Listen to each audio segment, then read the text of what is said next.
네, 여러분 안녕하세요. 시사고양 프로의 김승률입니다. 자, 이제 선거가 다가오니까 각종 여론조사가 막 발표가 되죠. 예, 삼자 대결을 하면 누가 이기고 양자 대결을 하면 누가 이기고 이런 여론조사 지지율을 볼 때마다 후보자나 그 지지자들의 마음이 덜컥 내려앉기도 하고 기쁨에 차기도 합니다. 이렇게 정치와 여론조사는 뗄래야 뗄 수가 없는 아주 중요한 관계인데요. 자, 선거가 이제 다음 달로 또 다가왔고 이번 선거가 끝나면 또 이제 정치는 대선 모드에 또 들어가게 되고 또 대선이 끝나면 그 다음엔 지방선거가 또 연이어 남아 있습니다. 큰 선거가 3번 연달아 준비되어 있죠. 그야말로 정치의 시즌입니다. 그렇기 때문에 우리는 앞으로도 각종 여론조사, 수많은 여론조사를 보게 됩니다. 자, 그래서 오늘은 여론조사에 대해서 이야기를 좀 해볼까 합니다. 이 여론조사가 어떻게 이루어지고 그리고 어떤 과정을 거쳐서 이런 지표가 나오게 되는지, 그리고 우리가 여론조사를 볼 때 꼭 알아야 될 내용은 무엇인지, 앞으로 여론조사가 많이 나올 겁니다. 그래서 그걸 잘 볼 수 있도록 오늘은 여론조사 지지율 보는 법에 대한 이야기를 한번 해보겠습니다.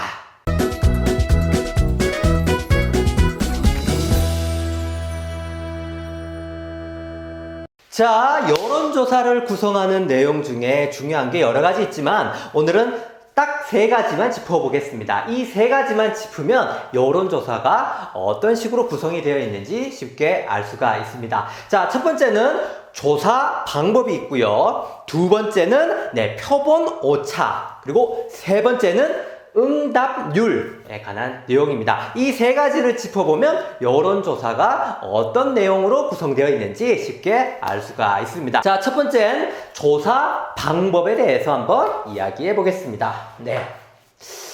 자, 여론조사라는 건요, 우리 사람들이 어떤 현안이나 어떤 이슈에 대해서 생각이 궁금할 때 많이 치러지죠.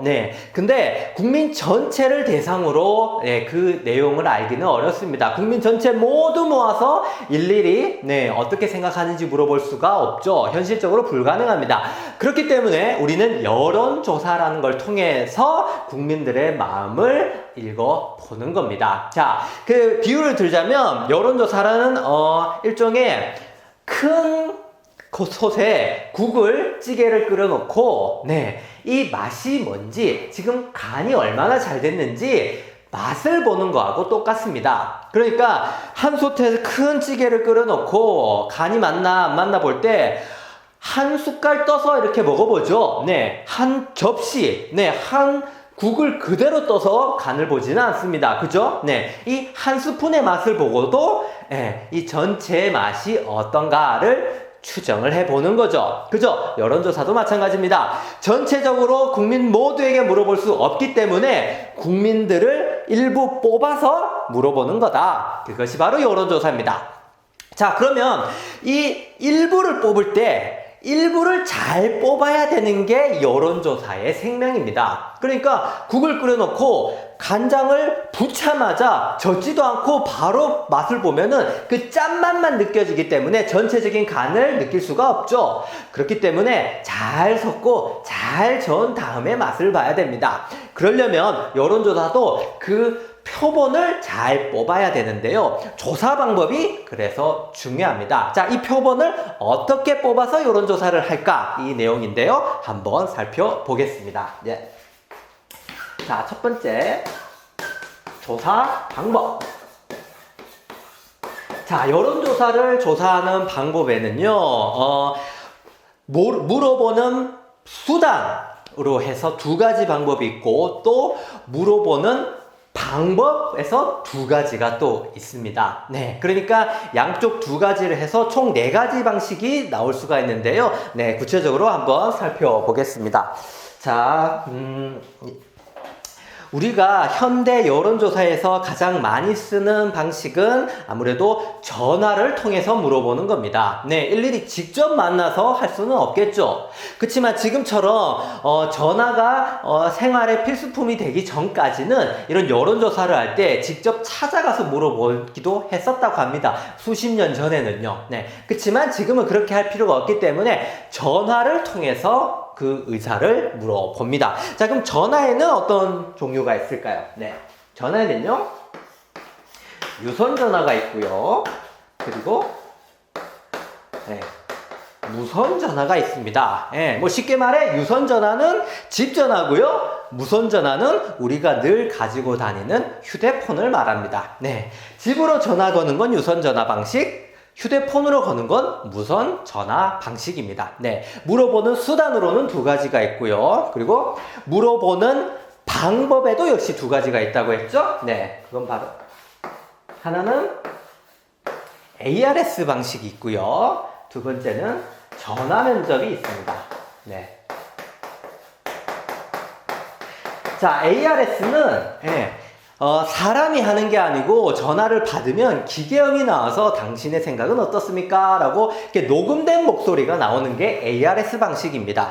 그리고 전화 면접 방식은 전화를 사람이 직접 걸어서 전화를 받은 사람에게 어떻게 생각하느냐고 물어보는 게 바로 전화 면접 방식입니다. 네, 이해되시죠? 네, 그러니까 이거 두 가지에서 총 4가지 방식이 나올 수가 있는데요. 자, 근데 이 4가지 방식이 각각의 특징들이 다 갖고 있습니다. 네, 그 특징들을 한 번씩 살펴보겠습니다. 자, 맨 먼저 유선 전화 방식은 어떤 특징을 가지고 있냐? 맨 먼저 집 전화를 받으려면 집에 당연히 사람이 있어야겠죠. 네, 사람이 집이 없는데 유선 전화가 걸릴 리가 없잖아요. 그죠? 그래서 유선 전화 방식은 집에 사람이 있어야 받을 수가 있습니다. 그쵸? 자, 근데 이 여론조사 회사도 회사 직장인입니다. 업무 시간에 전화를 하는 거겠죠. 네, 그러면 그 업무 시간에 집에 누군가가 있어야 되는데, 네, 업무 시간에 집에 있는 사람들이 주로 누구일까요? 네, 학생들은 학교에 가고 직장인은 직장에 가 있고, 그러면 보통은 꼭 그런 건 아니지만 보통은 네, 일을 하지 않는 사람이나 이제 은퇴를 하신 어르신들, 중년층, 장년층이 좀 많죠. 그쵸? 그래서 이 유선 전화 방식은 집 전화의 특성상 낮 평일 시간에 집에 있는 어르신들이 받을 확률이 높게 됩니다. 예, 그래서 여론조사 상으로는 이 유선 전화는 보수가 조금 유리한 걸로 나오게 됩니다. 예, 유선 전화 방식은 보수가 좀 유리하다, 이렇게 평가를 많이 받죠. 네, 꼭 그런 건 아니지만 그런 경향이 크다는 겁니다. 자, 이번엔 무선 전화를 한번 볼까요? 네, 요즘엔 유선 전화, 집 전화 자체가 없는 집이 많지만 무선 전화는 누구나 다 가지고 있죠. 네, 그렇기 때문에 이 무선 전화는 유선 전화에 비해 좀 더 많은 사람들의 의견을 모을 수가 있습니다. 그래서 상대적으로 보수보다 진보에게 좀 더 유리할 수 있다라는 측면이 있을 수 있죠. 네.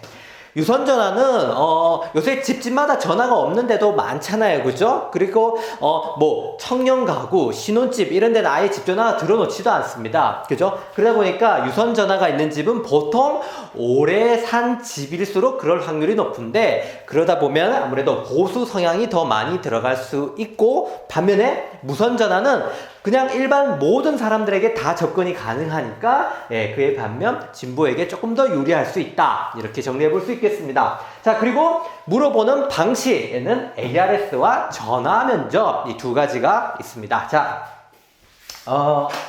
ARS는 말 그대로 내가 전화를 받으면 기계가 말을 하는 겁니다. 기계가 말을 하다 보니까 사람들이 받았을 때 이 뭐야? 이렇게 생각할 수도 있죠. 전화라고 해서 받았는데 무슨 기계음이 들려오는 겁니다. 안녕하십니까? 지금은 여론조사 뭐뭐뭐 하고 있습니다. 이렇게 귀하의 생각, 이렇게 뭐 물어보는 거예요. 자, 근데 이 ARS 전화의 특징이 뭘까요? 네. 자, 여러분 혹시 바쁘게 일하고 있는데 이런 기계에 몰리는 전화 받았다고 칩시다. 네. 끝까지 최선을 다해 성심성의껏 응답을 다 해줄 겁니까? 바빠 죽겠는데? 네, 아니죠. 그래서 ARS 전화는 응답률이 되게 낮습니다. 네.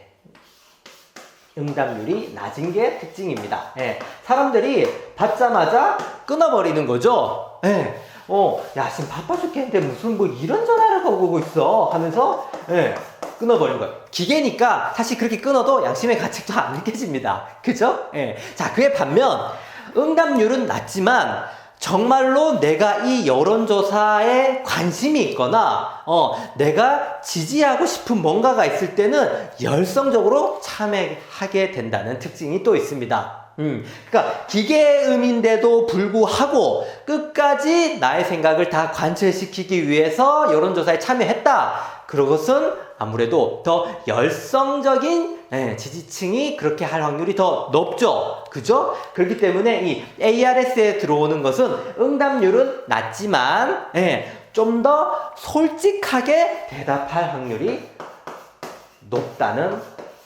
확률입니다. 솔직하게. 자, 그리고 아무래도 기계가 녹음된 기계음이 내가 전화를 하는 거다 보니까 좀 더 많은 사람에게 전화를 걸 수 있죠. 물론 응답률은 더 떨어지지만요. 그러다 보니까 ARS는 비용도 많이 안 듭니다. 네, 그냥 녹음기 틀면 되잖아요. 그죠? 네. 자, 그에 반면 전화 면접은 어떨까요? 네. 자, 모르는 번호로 받을까 말까 해서 받았는데 사람이 전화 목소리가 납니다. 자, 이런 경우 많죠. 무슨 뭐 카드사에서, 보험사에서 뭐 텔레마케팅 오는 거 많죠. 귀찮고 이런 거 받을 시간이 없지만 우리는 매정하게 전화를 뚝 끊어내질 못합니다. 그죠? 동방예의지국에서 사람이 말하고 있는데 그냥 뚝 끊는다는 건 우리가 어린 시절에 배운 전화 예절에도 어긋나는 짓입니다. 그죠? 그러다 보니까 ARSB의 전화 면접이 아무래도 사람들이 더 많이 받아줍니다. 실제로 많이 받아주는 건지 아니면 아이고 끊고 싶어 죽겠는데 미안해서 못 끊겠네 싶어서 못 끊는 건지 아무튼 어쨌든 응답률이 더 높은 특징이 있습니다. 자, 근데 이렇게 생각해 봅시다. 누가 나의 속마음을 물어보려고 모르는 사람이 나한테 전화를 한 거잖아요. 여러분들, 어떤 정당 지지하세요? 라는 말을 모르는 사람이 전화로 와서 물어봅니다. 물론 모르는 사람이긴 하지만 그래도 내 속마음을 아주 진솔하게 말하기는 좀 꺼리낌이 있을 수 있죠. 그러다 보니까 이 전화 면접은 솔직함이 좀 떨어지는 특징도 있습니다.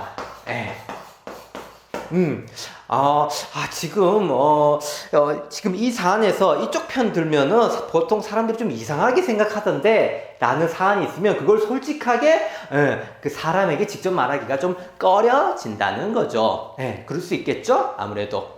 그렇지만 응답률이 높아서 역시 전화 면접이 많이 쓰인다 이렇게도 볼 수 있고요. 자, 전화 면접은 사람이 직접 하다 보니까 역시 비용은 좀 많이 듭니다.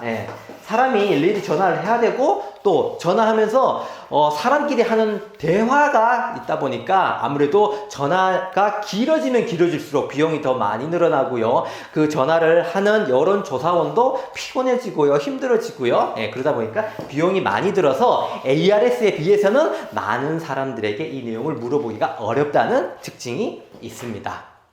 자, 이렇게 해서 4가지의 여론조사 표본을 뽑는 방법이 있습니다. 자, 이렇게 ARS지만 유무선 중에 하나, 전화 면접에서도 유무선 2가지씩 이렇게 해서 2가지 방식이 있을 수가 있죠.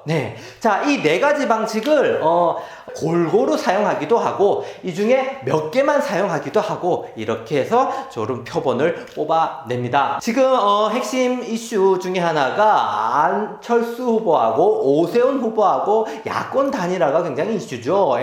그 두 사람이 팽팽하게 이 단일화 협상에서 끊임없이 협의가 안 되고 계속 논의가 되었던 상황이 바로 이 내용입니다. 어떤 식으로 해야 자기에게 조금 더 유리한 방식으로 여론조사를 할 수 있을까 해서 그 조사 방식에 대한 격론이 많이 있었죠. 예. 한 예로 국민의힘 오세훈 후보는 아무래도 보수 성향이 조금 더 조사 방식에 많이 들어가면 좋으니까 이 유선 방식을 넣자라고 주장을 했고요. 반면에 안철수 후보는 보수가 많이 들어가면 자기에게 불리하죠. 그러다 보니까 무선 방식으로만 하자라고 해서 계속 그렇게 논의가 지지부진하게 이어졌던 겁니다. 이해되시죠? 자, 이 방식을 통해서 여론조사 추출을 뽑는다. 그리고 어떤 방식을 택하냐에 따라 비용도 다르고 응답률도 다르고 또 그 사람들이 가지고 있는 솔직한 마음도 다 다르기 때문에 이것을 혼합해서 쓸 수 있다라고 말을 했습니다. 네, 그래서 여론조사 지지율이 나오면 그냥 지지율만 딱딱 보지 마시고 어떻게 이 조사를 했을까? 이 조사 방법을 보게 되면은 아무래도 그렇기 때문에 보수가 좀 많이 나왔나 보다. 그래서 진보가 많이 나왔나 이렇게 이해를 하고 우리가 여론조사를 받아들여야 된다는 말이죠. 네, 자 그리고 이 방법 말고도 조사 시간에도 영향을 좀 줍니다. 아까 말했지만 유선 전화를 할 때 집에 사람이 있는 시간에 많이 해백되면 아무래도 오전 그리고 일을 안 나가시는 중자녀 그러다 보니까 보수가 많이 들어간다고 했죠. 그러다 보니까 오전 시간대에 전화를 하게 되면은 아무래도 역시 보수가 높게 나오고요. 네.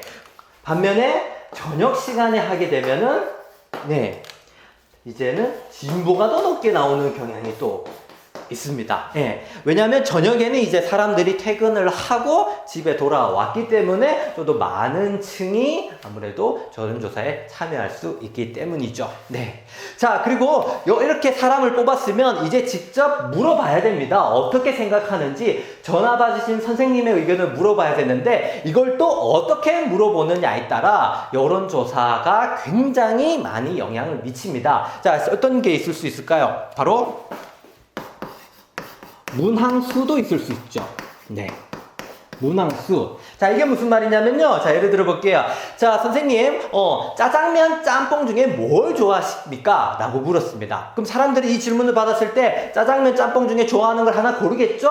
네, 그러면 짜장 아니면 짬뽕입니다. 근데 이렇게 또 질문했다고 합시다. 귀하는 짜장면, 짬뽕 중에 무엇을 좋아하십니까? 그리고 3번으로 둘 다 싫다까지 만들어놨으면 과연 어떻게 될까요? 네, 둘 다 싫다를 찍는 사람도 당연히 나오겠죠. 네. 그러다 보면 짜장면과 짬뽕이 가져갈 수 있는 지지율이 전체적으로 좀 떨어지고 이 3번 둘 다 싫다에도 사람들이 선택을 할 수가 있습니다. 그렇게 되면 아무래도 짬뽕과 짜장면의 지지율이 앞선 두 가지 문항만 있을 때보다는 아무래도 좀 떨어질 수가 있죠. 그래서 문항수가 영향을 굉장히 많이 미치고요. 두 번째는 문항 내용입니다. 질문을 어떻게 하냐에 따라도 역시 여론조사 결과가 많이 달라질 수 있습니다. 자, 아까 짜장짬뽕 예를 들었으니까 만약에 질문이 이렇게 했다고 하십시다. 선생님, 날이 추워질 때 뜨끈한 국물이 생각납니다. 선생님께서는 짜장과 짬뽕 중에 무엇을 더 좋아하십니까? 이렇게 물었다고 합시다. 좀 과하게 편파적이지만 어쨌든 이렇게 물어볼 수도 있죠. 그렇게 되면 사람들은 그렇지, 몸이 좀 으스스하고 추울 때 뜨끈한 국물이 최고지. 이래서 짬뽕으로 몰릴 확률이 좀 높아지죠. 단순히 질문만 앞서 생각했는데 이 앞선 질문의 내용 때문에 나의 선택이 영향을 받게 되는 겁니다. 네. 안철수, 오세훈 후보의 그 단일화 협상 얘기했는데요. 거기서도 이것 때문에 팽팽하게 역시 맞섰습니다. 안철수 후보는 질문 내용에 당 이름을 빼자 이렇게 했고요. 국민의힘은 아니 야권 단일화 그리고 후보가 당을 대표로 뛰는 건데 어떻게 당 이름을 뺄 수가 있냐 이러면서 당 이름을 넣자와 당 이름 넣지 말자와 또 팽팽히 맞서면서 협상이 여러 번 결렬되곤 했었죠. 자, 이렇게 조사를 할 때 어떻게 묻느냐, 언제 묻느냐, 몇 개로 묻느냐, 그리고 문항 낼 때 질문을 어떻게 하냐에 따라 여론조사 내용이 완전히 다를 수 있다고 합니다. 자, 그러니까 우리는 이걸 볼 때 유심히 잘 봐야 됩니다. 질문 내용이 공정했는지, 그리고 질문 시간이 공정했는지, 그리고 문항수가 너무 편파적으로 치우진 않은지, 그리고 한쪽에게 굉장히 과하게 유리한 방식으로 조사되진 않았는지, 이걸 잘 따져보고 여론조사를 읽어야 된다는 거죠. 단순히 결과가 나온 수치만 보면은 이게 어떻게 됐는지 알 수가 없기 때문입니다. 자, 이번엔 두 번째 표본 오차에 대해서 한번 알아보겠습니다. 여러분, 여론조사는 전체 모두에게 물어볼 수 없기 때문에 그 중에서 일부만 뽑아서 물어보는 거라고 했죠. 그리고 그 일부를 통해서 전체를 추정하는 거라고 했습니다. 근데 아무리 그 일부를 잘 뽑아내도 그 일부가 전체 의견과 100% 완벽히 맞기는 좀 힘들겠죠. 아무래도 좀 그렇겠죠. 그렇지만 그 일부와 너무 많이 틀리면 또 안 되다 보니까 어느 정도 틀리긴 하지만 이 정도밖에 안 틀리다라는 개념이 바로 표본 오차라는 개념입니다. 자, 그러니까 표본 오차라는 것은 지지율 표에 보면 대략 예를 들어 이렇게 나옵니다. 플러스 마이너스 3%포인트의 오차를 가진다. 이런 말이 쓰여져 있습니다. 자, 이게 무슨 말인지 이제 한번 알아볼게요. 자, 예를 들어서 아까 짜장면, 짬뽕에 대한 지지율 조사를 했습니다. 자, 짜장면이 40%가 나왔고 짬뽕이 38%의 지지율이 나왔다고 해봅시다. 자, 그러면 여기서 표본 오차는 3%포인트가 될 수 있다라는 말은 무엇이냐면요. 표본을 통해서 지지율을 이렇게 조사를 했지만 전체의 지지율은 플러스 마이너스 3% 차이가 날 수 있다라는 추정을 얘기한 건데요. 그러니까 구체적으로 이것을 대입하면 이렇습니다. 이 짜장면의 지지율이 40%라고 했는데 플러스 마이너스 3%는 틀릴 수 있다라는 겁니다. 그러니까 이걸 적용하면 40%라고 지지율은 나왔지만 실제로는 37에서 3을 뺀 그리고 3을 더한 43%까지 지지율이 나올 수 있다라는 거죠. 전체는 아마 이 정도일 거다라는 추정이 바로 표본 오차의 뜻입니다. 그리고 이 짬뽕도 38%라고 나왔지만 표본 오차 플러스 마이너스 3%포인트 하면 지지율은 35, 여기서 3 빼고 그리고 3 더한 41%까지는 짬뽕이 실제 지지율로 될 수 있다라는 뜻입니다. 이해되십니까? 3% 플러스 마이너스. 그래서 지지율의 3%포인트는 이쪽으로 갈 수도 있고 이쪽으로 갈 수도 있고 아니면 서로 뭐 1.5포인트씩 나눌 수도 있고 아무튼 3%만큼은 전체와 좀 다를 수 있다라는 게 이 의미입니다. 이해되시나요? 그러니까 일부를 뽑아낸 지지율은 40대 38이 나왔지만 이 플러스 마이너스 3%포인트가 어디로 가냐에 따라 실제 지지율 승리가 다를 수도 있죠. 예를 들면 짜장이 37%였고 짬뽕이 38%면 짬뽕이 이길 수도 있죠. 그죠? 그리고 이 3%가 짬뽕 쪽으로 다 들어가서 41%가 실제라면 역시 짜장을 이길 수가 있죠. 그래서 이것을 실제 여기 여론조사를 해보니까 2%밖에 차이가 안 났지만 표본 오차가 3%라는 말은 실제에서는 이게 얼마든지 뒤집힐 수 있다라고 하는 겁니다. 그래서 이 3%포인트 내의 오차면 이것을 흔히 표본 오차 범위 내의 접전 뭐 이렇게 표현을 하는 겁니다. 그래서 실제 의미는 이건 실제 승리는 아무도 알 수 없다입니다. 실제로는 모른다입니다. 모른다. 어떻게 될지 모른다. 실제 어떻게 될지 모른다. 진짜 완전 선거 당일날 가봐야 전체를 다 물어봐야 진짜 승리가 나올 수 있다는 뜻입니다. 이해되시나요? 그럼 다른 걸로 한번 볼까요? 자, 이번에는 40%가 짜장 지지율이 나왔고 30%의 짬뽕 지지율이 나왔다고 해봅시다. 그리고 여기서도 역시 표본 오차는 3%포인트입니다. 자, 이때는 어떻게 될까요?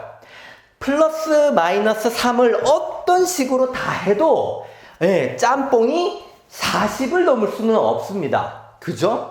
3을 이쪽으로 다 몰아가져 봐야 33, 40에서 3포인트를 빼봐야 37. 어떤 식으로 해도 짜장이 이기죠. 이때는 표본 오차 범위 밖의 격차라고 해서 이것은 실제로 까보면은 짜장이 이길 확률이 아주 높은 겁니다.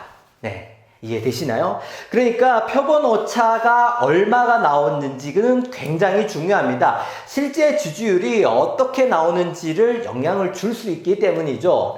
그러니까 여론조사 지지율을 보고 누가 이겼고 누가 졌고 그걸 보는 것도 중요하지만 표본 오차가 얼마인지 보고 그 표본 오차보다 지지율 격차가 작으면 이것은 실제로는 모른다 라고 봐야 되고 끝까지 봐야 되고요. 반면에 표본오차 범위 밖에서의 지지율 격차가 난다 여론조사가 그러면 이건 아무래도 실제도 역시 짜장이 이길 확률이 높다 라고 하는 겁니다. 자, 이제 마지막 응답률이라는 개념을 한번 알아보겠습니다. 자, 응답률, 쉽게 말해서 얼마나 여론조사에 참여했나, 뭐 그런 개념일 텐데요. 자세하게 한번 보겠습니다. 자, 여론조사를 보면은 밑에 막 이런 말이 나옵니다. 이 조사는 성인 남녀, 18세 성인 남녀 2,000명을 대상으로 했고 응답률이 10%다. 뭐 이런 거 많이 보셨을 겁니다. 자, 성인 남녀 2,000명이 참여했다. 2,000명을 대상으로 물었다. 그리고 응답률은 10%다. 자, 이 개념, 이 숫자가 말하는 게 뭘까요? 제가 보기를 한번 드려봐 보겠습니다. 한번 보십시오. 자, 첫 번째는, 총 물어본 수가 2,000명이고, 그 중에서 10%만 대답을 했다. 그러면 진짜 이 설문조사에 대답한 사람은 몇 명입니까? 자, 2,000명에 곱하기 0.1 해서 실제로 참여한 사람은 200명이 될까요? 이 말일까요? 아니면 두 번째,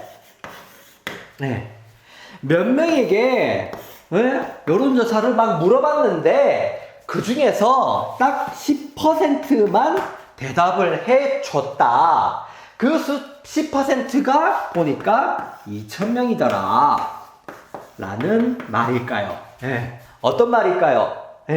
사람들이 요거를 조금 혼동을 많이 하던데요. 정답은 바로 2번입니다. 2번. 위에 나오는 2,000명에게 10% 물었다가 아니고요. 수많은 사람한테 물어봤더니 그 중에서 10%만 대답을 해줬고 그 숫자는 2,000명이다 라는 말입니다. 그럼 총 물어본 숫자는 얼마겠습니까? 2만 명이 되겠죠. 바로 이 개념입니다. 총 물어본 숫자는 얘기가 안 나오고 대답한 사람만 나오고 또 응답률만 나오다 보니까 1번처럼 생각하시는 분들도 간혹 있는데요. 1번이 아니고 2번 개념이라는 것을 알아주시면 좋겠습니다. 자, 그러니까 응답률이라는 개념은 이런 겁니다. 자, 여론조사 하려면 전화를 해야겠죠. 전화를 해서 물어봅니다. 여러분, 요새 이런 거 조사하는데, 여러분 어떻게 생각하세요? 라고 하겠죠? 그러면 즉슨, 전화를 걸었을 때, 받은 사람의 수입니다. 받은 사람의 수.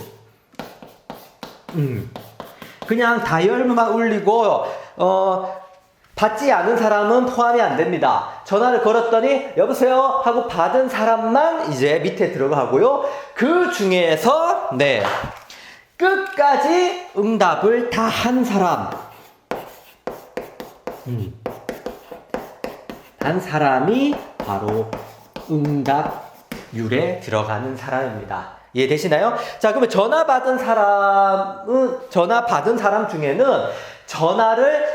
여론조사를 끝까지 참여한 사람이 있고 받자마자 아 됐어요 바빠요 안 사요 하면서 전화를 끊는 사람도 있겠죠. 그런 사람도 다 포함해서 전화 받은 사람이 되고 그 중에서 끝까지 응답한 사람이 이제 응답률에 포함이 되는 겁니다. 그러니까 2번씩을 하면은 2만 명이 되고 위에는 2,000명이 되니까 이제 응답률이 10%다. 이제 이렇게 나온 거죠. 되십니까? 자, 이 응답률은 아까 말한 이 표본 추출 방식에서 얼마든지 달라질 수 있습니다. 이야기했죠? 자, ARS로 했을 때는 기계가 들리니까 끊어버리고 전화 면접 했으니까 동방예의지구니까 사람 말 끝까지 들어오니까 응답률이 조금은 더 높고 그렇지만 여론조사는 이 네 가지 방식을 다 혼합해서 쓴다고 했습니다.